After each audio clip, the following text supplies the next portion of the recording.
Every time that we don't respond the way that we know we should, every time that we do things that we don't want to do, but we feel pressured to, whether that is making a dozen cookies for the bake sale, or, even if it's a church thing, I can't tell you the number of people that have told me, well, they told me it's my calling. I'm Cristy Code Red, and you're listening to Rebel Weight Loss and Lifestyle, where we believe food holds the power to heal or poison, and we believe our society has been misled regarding proper nutrition and weight loss. You're in the right place if you're looking for some straight up truth, because I'm here to shed light on the lies and brainwashing that has taken place over the past 5 decades. Thanks so much for listening. Welcome back to another episode of Rebel Weight Loss and Lifestyle. I'm your host, Cristy Code Red, author, entrepreneur, retired professional boxer, back with Carrie Thompson for another great episode. I think you're gonna love it. This has been a message that's been on my heart lately, Cristy, and something that I have been trying to do more of in my personal life. And so I'm really glad that we get a chance to bring it to the Rebels and to talk about this very important topic. Well, what surprises me is how many people struggle with this. And today's topic, as you know, is being true to you. But not everyone is true to who they are. And I'm completely shocked when I learn how, fake people are and how they live a lie and they don't live true to what they believe that they should be like. They're pretending they're somebody else. Every time that we don't respond the way that we know we should, every time that we do things that we don't want to do, but we feel pressured to, whether that is making a dozen cookies for the bake sale, or, even if it's a church thing, I can't tell you the number of people that have told me, well, they told me it's my calling. Well, is it something you want to do? Is it your calling? Do you feel that in your heart? So every time we do that, Cristy, we're not being true to ourselves.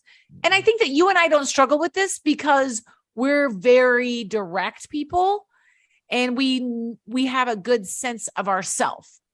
Does that make sense? Like, we know who we are. Right. And I'll take you back to when this whole, the whatever switched in my mind for me, whatever the switch was, it happened for me in 2005. So 2005, I moved to New York City. I was in New York City for 2005, 6, 7, 8, and 9, part of 2009. I left after the market crashed. But 2005, I was invited after my MTV show hit huge. MTV's Made it. It played in 60 countries, and it was, and my popularity exploded. And I was offered a job in New York City down in the financial district training celebrities at a boxing gym. So quickly, I learned how celebrities, although we put them on a pedestal, actors, hedge fund managers, authors, producers, and things like this, these models and stuff, we learn that they are, I guess, better than us, and we need to be like them. We try to emulate them. Well, I quickly learned that is not someone, I'm not saying they're bad people. It's just I quickly learned that I don't want to emulate them because they ain't no different than you and me. I mean, I trained Katie Couric, and Tuesday, Thursday, 9 a.m. And she would come in with different colored socks. She would come in with rank breath. She would come in and she would have personal problems. And she would be, there would be things going on like anybody else. And so when you get to work with and be around celebrities up close, completely unfiltered, you realize, there's really no sense in trying to be like other people that you see on TV or magazines or whatever, because they are no different than us. So you might as just well be true to yourself. Sounds like the glitter kind of faded, didn't it, Cristy? Like that 1 a.m. look when you thought you looked real pretty at 9 p.m. at the junior high dance at Orfino High School. And then you go home and you look at yourself in the rear view mirror of those glaring lights inside your car. And, you got the makeup all smeared. It's like, oh, this is what I really look like. And I thought I was glamorous. Sounds like the glitter of that life kind of faded for you, didn't it?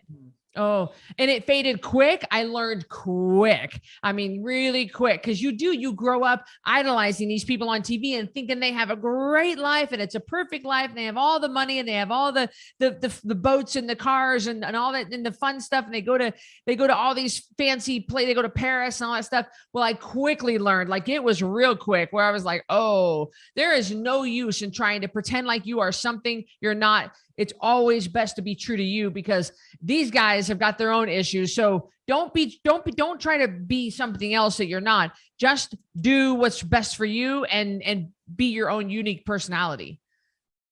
Why do you think, I mean, I have some theories, but how do you think we walk into not being authentic? Like, is it, you know what I mean? How is it that people end up there? I was going to say authenticity. However, that is not a word. But how does that happen? Because I don't think that people even know what's happening. Right.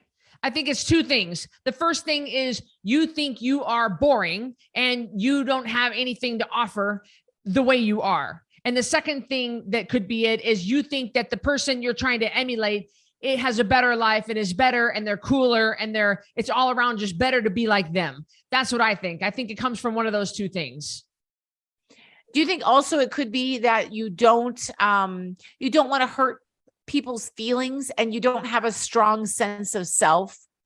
Because if you don't have a strong sense of who you are and you're always trying to make other people happy and not hurt anybody's feelings and mold and conform to what other people think you should be, I think it's really hard to break out of that. Let me give you an example. And maybe like I kind of hinted to it, but there are a lot of belief systems, religions that tell people what they will do for God. Okay. I mean, I'm not bagging on any particular religion. Let me give you an example of one. When I was in nursing school, I mentioned this on other podcasts. I worked with a nun who always wanted to be a teacher. One example, Cristy, that really strikes me is when I was in nursing school, and I know I have told this on a different podcast, but this is an example of religion. I don't have a problem with religion. I believe in relationship. You and I are the same way. But one religion telling somebody they have to be something that it's not their authentic self. So the nun went to nursing school. She was a nurse for many, many years. She wore the actual nun outfit at work and everything. And she was the most grumpy, awful nun ever.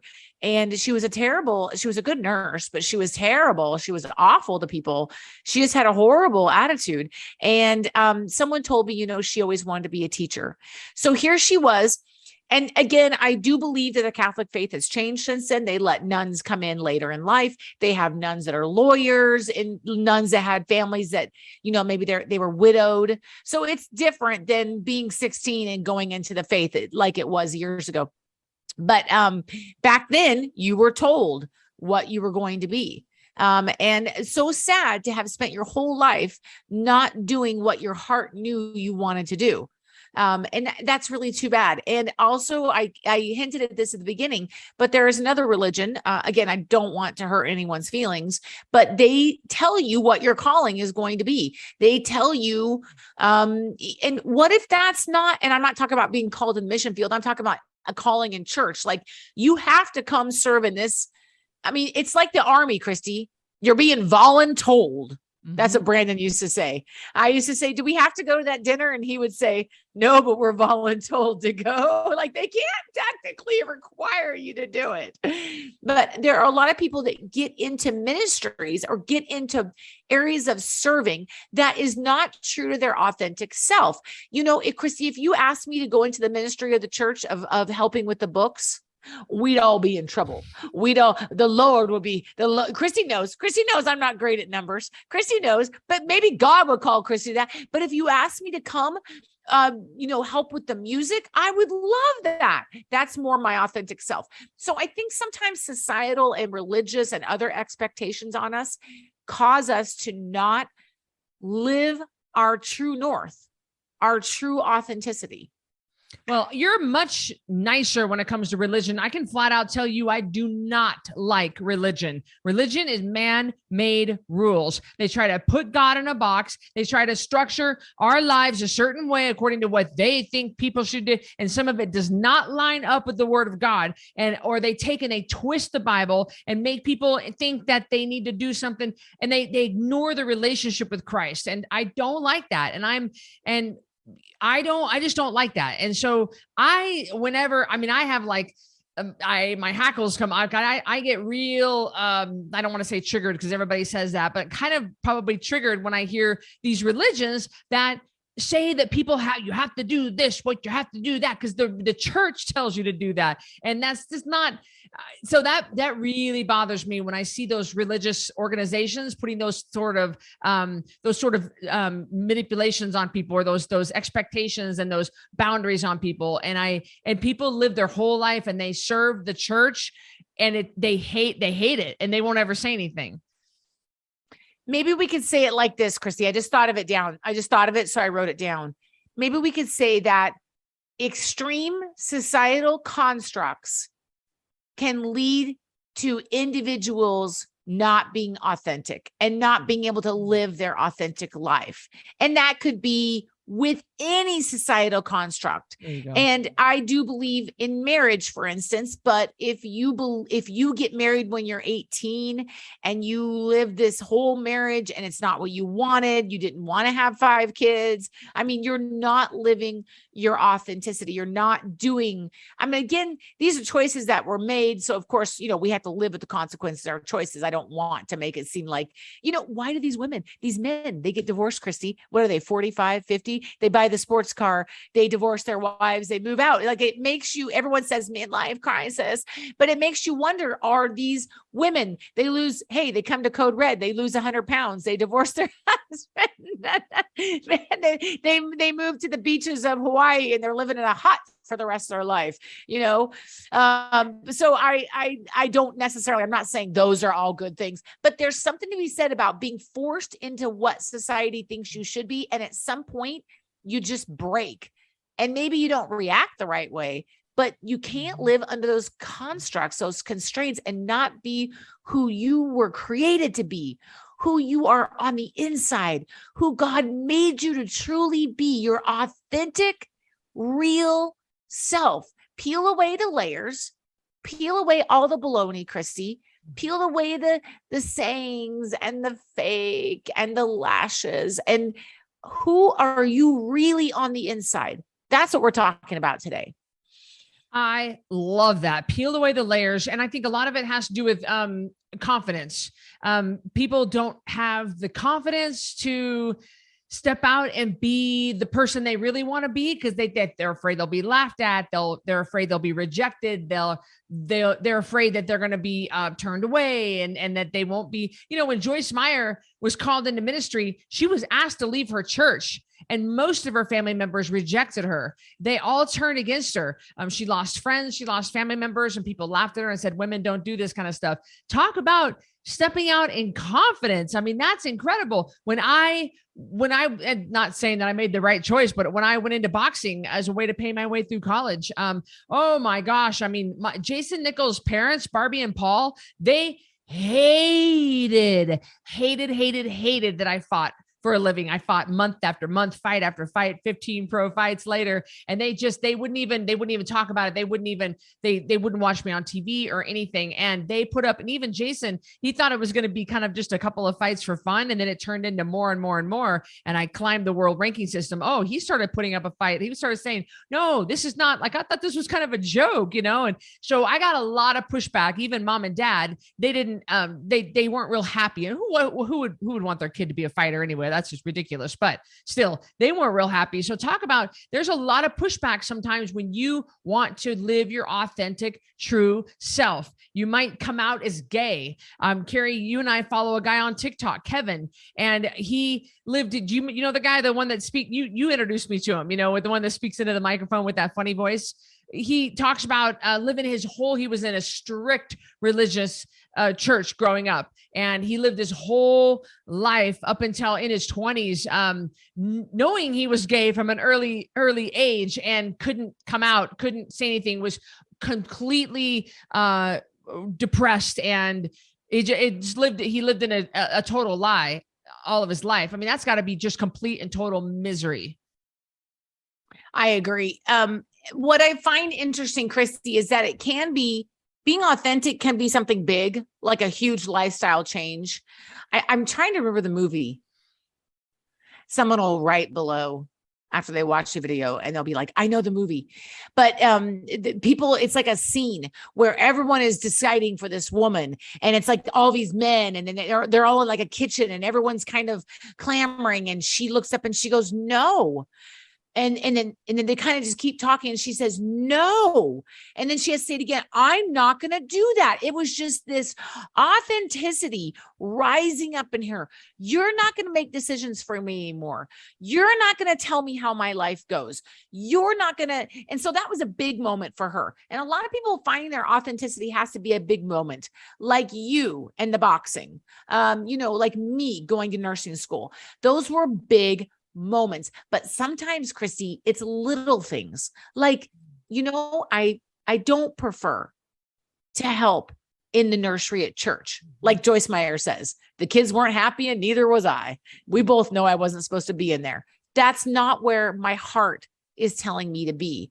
It could be something little, like let's take it back to weight loss. Someone's telling you you're too skinny and you're like, I just feel better at this weight. I feel like I'm authentic. I feel like I have people tell me they fit in their skin. Have you had people say that, Cristy, over the years with weight loss?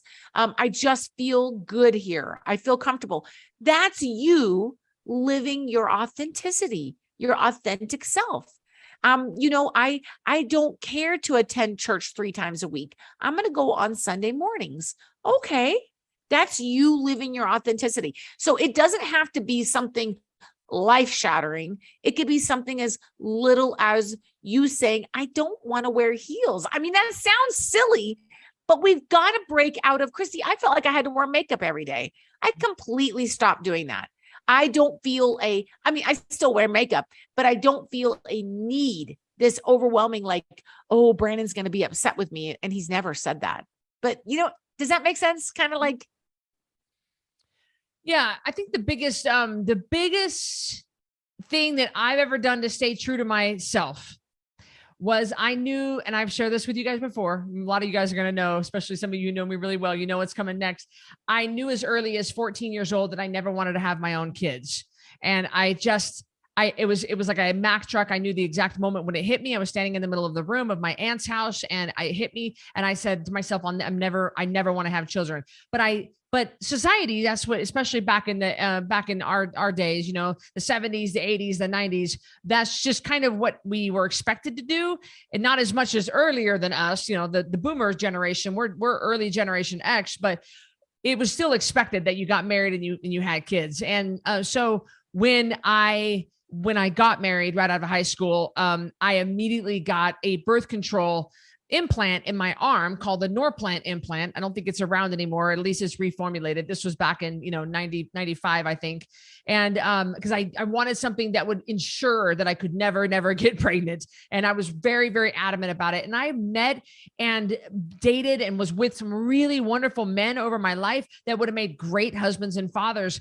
But I just knew that I did not want kids. And so I had to go against so much opposition to stay true to what I knew. And I don't understand, even to this day at 46 years old, why am I so different that from you who had 3 children? Why am I so different? I don't know. But I just took that step forward, and no matter what, I didn't give in. That is an amazing example. I was going to be like, ooh, ooh, ooh. Cristy, I want to read, The Greatest Showman, the song, This Is Me. And I pulled up the lyrics. I just want to read the chorus. I'm going to sing it. Yeah, Cristy can sing it. She would do a good job. It's a hard song. But she says, when the sharpest words want to cut me down, I'm going to send a flood, going to drown them out. I am brave. I am bruised. I am who I'm meant to be. This is me. And I'm marching, look out, because here I come, and I'm marching to the beat I drum. I'm not scared to be seen. I make no apologies. This is me. And I love that. I love that when she says, this is me. And she just like, rawr, I love it. And, I think being authentic doesn't mean you have to be out there. I mean, you don't have to be like Cristy to be authentic. And I love Cristy's authenticity. It is probably one of my favorite things about you. I mean, I love so many things about you, but I love that about you, that you stay true to who you are. You're predictably authentic. Now that sounds like an oxymoron, Cristy. I really believe that you are predictably, if someone writes to me and says, how is Cristy going to react? I know you so well. And I am wrong from time to time, but I always know what your authentic, true. I have a feeling of what your authentic, true reaction is going to be, because you don't try to hide who you are from other people. And I love that about you, because you're so predictably you and so predictably authentic. You can't say that about a lot of people these days, but it doesn't have to be a mohawk and a weight loss, a company like that. It doesn't have to be for you. It could just be something little. It could be just something. It doesn't have to be this big thing in your life. I just want to make sure everyone understands that. When we first started filming for my documentary coming up in 2023, I started, the first day of filming, I was trying to angle myself to where the camera could see a good angle. Then I was like, oh, Cristy. And I said to myself, you can't suck in your gut for 6 months. So just be you. And, the other day I was running every morning. Hazel and I run, and I came running through, coming back up to the Grove Hotel where I live at the top.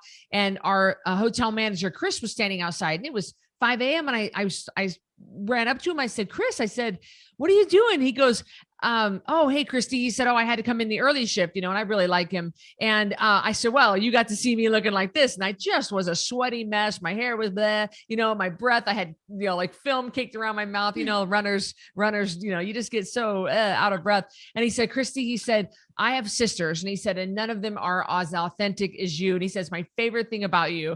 And I thought, and he goes, he doesn't see that I look a mess. He sees that I have the confidence, even though I look a mess. And I think that's what draws people to me, is just the confidence.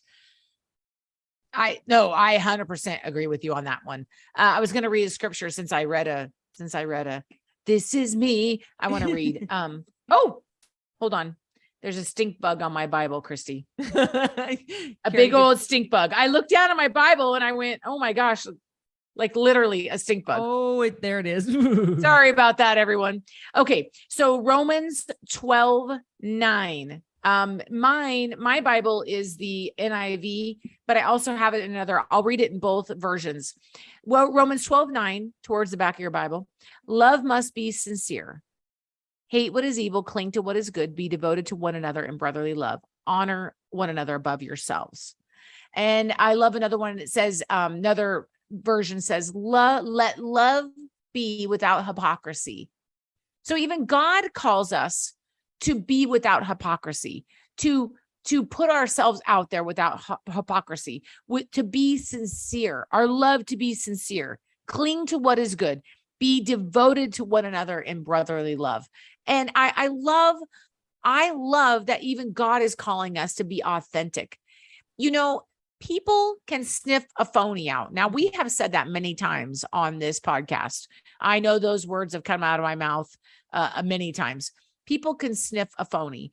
And when I am just myself, I find that it does draw more people to me. And then I have the opportunity, Cristy, because I work for you, because you have so graciously employed me for the last 5 years, I have the opportunity to share about Code Red. Because y'all, listen, don't be coming out the gate with Code Red. Don't be coming out. Don't be walking up to people in the grocery store with the story of Code Red. It's just like the Jesus tracts. Don't walk around handing out Jesus tracts. Okay. Unless God has called you to do that. Because, because it doesn't come off as authentic. It doesn't come off as sincere. Love must be sincere. Romans 12:9. So if you come to people and they get to know you and they say, tell me about your health journey, I can say, well, funny thing, I work for my sister. She's an amazing person. She came up with the program and she is helping people take their life back. Or, tell me about your faith. Oh my gosh, I have loved Jesus since I was a little girl. Like, that's my testimony. So if you come to people with authenticity, if you come to people, sometimes no makeup, sometimes, half a bra strap showing, socks unmatched, like you said about Katie Cristy, if you just come as yourself, people, I think, respect you more, and they're more likely to hear the message you might bring. Does that mean you have to be a hot mess? No, I'm not saying that. Some of y'all are put together and you're never a hot mess, and I'm jealous. I need you to come over and show me how that works. But Christy's very put together, but I think that they can sense that hypocrisy when you try to put on a front. Well, it endears you to their hearts when you are authentic, whether that is like just running up to Chris coming from a run and just being like, hey, this is how I am in the moment. I was just thinking about Jesus when you were talking about those scriptures.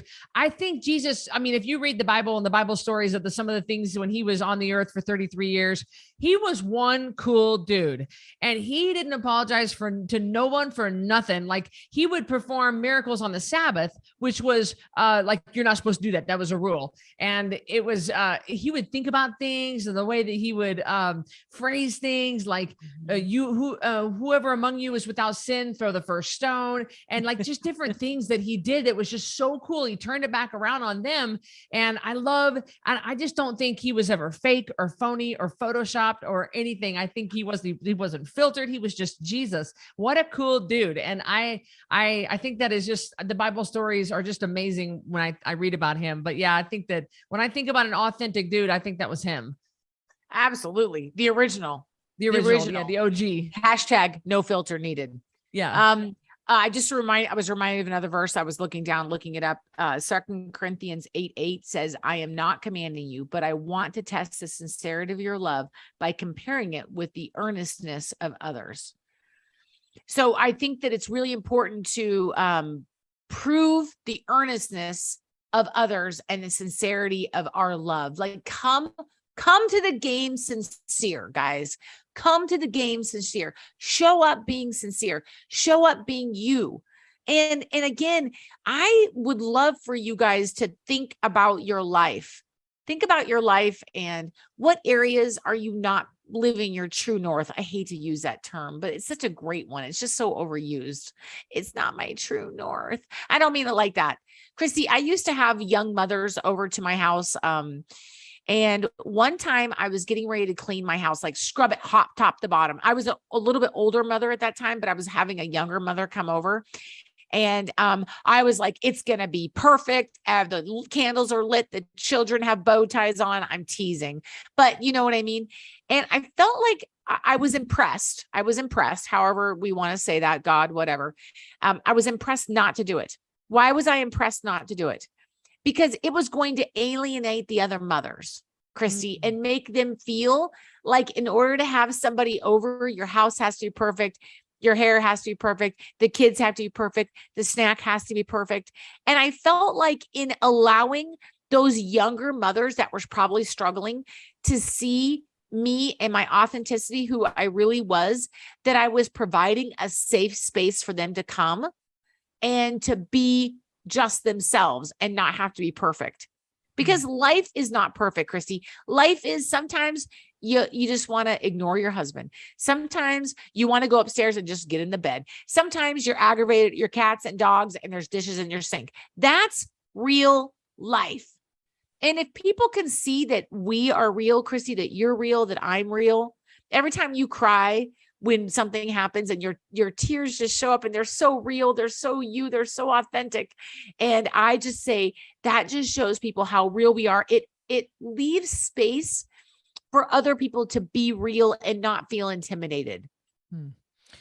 Yeah, I love that. And I think I got to walk that line when, as the company owner and as the leader of this revolution, of being authentic without looking unstable. So if you just are completely like, because if you look too much unstable, then people who buy your products, they're going to be like, oh, do I need to be worried here? Do I need to like do a chargeback on my card and get my money back? Am I going to get my product? So it is a line that you have to walk. And Carrie, I just remember a story of a past mentor that we had years ago. One of our staff members observed, without this mentor, they were both in the nail salon at the same time. And without this mentor knowing that one of our staff members was in there, she overheard the mentor verbally abuse the nail tech and throw a nail file at her.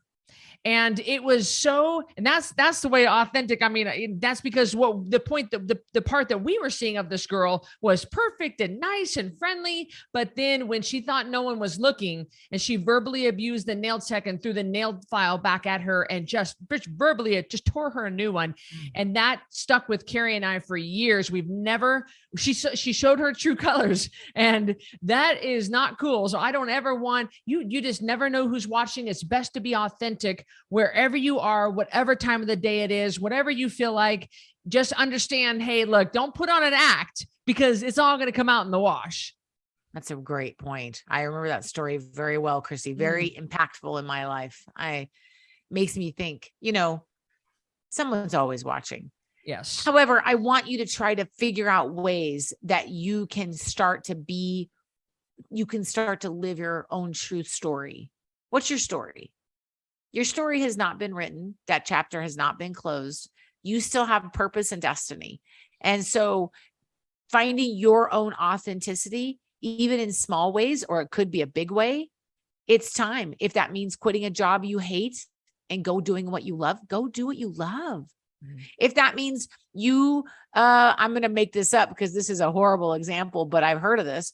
Your husband says you have to have long hair. You've always wanted short hair. And one day you say, I mean, you guys can't believe that kind of stuff still happens, but it does. Miles didn't like my hair. Yeah, I'm cutting my hair. This is who I am. I love my hair long, but you know what I mean? This is my authentic self. So, even if it's something little, I would encourage you to look at your heart, look at why you do things and the why behind what you're doing, and ask yourself, am I being authentic? And could I live more authentically by just examining what I'm doing and why I'm doing it? Yeah, that's really good. And I have another example for you. I am single at the time of this recording for almost a year now. And if I ever get asked out on a date, it's going to have to be breakfast or lunch, because I'm not going out late. I'm just not going to do it. And, or you can go for a walk with me with our dogs. We can do that because I need to get my steps in. And so I don't care. I'm not going to go out late. I'm not going to eat late at night. I'm not going to stay out late. I don't drink. I don't want to drink. I don't want to even go down that road.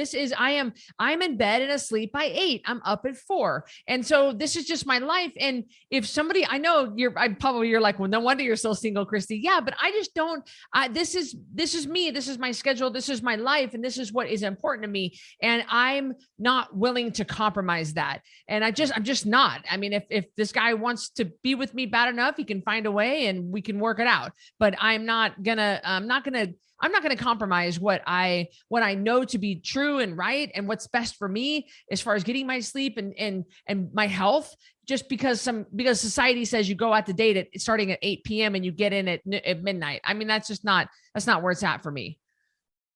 I agree with that 100%. No one could ever accuse you of not being authentic, Cristy. I'm just the world around you. No, yeah. I know, but I'm just saying, no one's going to be like, this is Cristy's like, I know that I deserve your love. There's nothing I'm not worthy of. When the sharpest swords want to cut me down, which Cristy's going to sing it, then we're going to have to pay some kind of copyright. I love it's a great song. Oh, it's the best song. And when she was singing, I wish I could Keela or Keely or something like that. I remember her name, but she's amazing. And she's a heavyset woman. And I like when she tells the story about that first audition, when she first sang that song in front of Hugh Grant, Keala Settle. That's right. Kealasettle. Sorry, I was looking it up while you were. I think it's Keela. Oh, maybe not. Keela? Anyway. Okay. She was so embarrassed to get it up in front of Hugh Grant and the whole crowd to sing at the audition. And you can watch this on YouTube. And that she actually started to cry. The whole room was just filled with emotion. She started crying. Hugh Grant started to cry. And it was just amazing. It was so great. She's the perfect person for that part. And it speaks it's what her heart is, all the words of the song. And so that song really meant a lot to her. Oh, Hugh Jackman. Oh, what did I call Hugh Grant? Oh, geez, wrong. Hugh Grant. Ain't nobody heard of him in quite a while. Ain't nobody. Hugh Grant, didn't he he did a movie with Notting Hill, Julia Roberts back in the day, like ever since Notting Hill back in '95 or whatever. Hill. Oh my Lord. He took his money and ran. You knew that. That was good. I can't believe I even said Hugh Grant. Okay, yes, Hugh Jackman. Okay, I was looking because I was like, Grant. That doesn't feel right. Yeah, it's fine. But that was a real emotional moment for her. And because it was hard for her because she did not have the confidence to get up in front and sing, and she forced herself to. And man, I love that story. I'm just like, yeah, she pushed through and she was true to her authentic self. And that is what we're talking about today. Any last words, sis? No, I'm so glad that we had a chance to talk about this, because I think this is something that is on the heart of a lot of people in the times we're living in. It's important that our message is clear. And if you're not living your authenticity, and if you're not living your authentic self, it's going to be hard for people to hear your message. So make sure that your message is clear by being true to who you are. Yeah. And it's relatable without being a slob. You want to be relatable without being unstable, but we all go through more. We're more similar than we are different. And I think people need to see that. Well, we hope you enjoyed this episode of Rebel Weight Loss and Lifestyle. We love you guys. Have a good one, and we will see you on the next episode. Take care. Hey, I'm Cristy Code Red, and thank you for listening to Rebel Weight Loss and Lifestyle. If you want to stay connected to other rebels like you, join us in our private network. Our Code Red app is a one-stop shop, free from ads, algorithms, and censorship, and a place where you can see, listen, and watch everything Code Red. You'll be encouraged, motivated, and fired up to stay on track with your healthy lifestyle. Get recipe ideas, tips, tricks, and help from coaches, mentors, and other rebels. You can also purchase products, programs, and coaching all right there in one place. And if you have any trouble navigating the app, we're right there to help you. Go to coderedlifestyle.com/APP to join for free. And I'll see you on the next episode of Rebel Weight Loss and Lifestyle.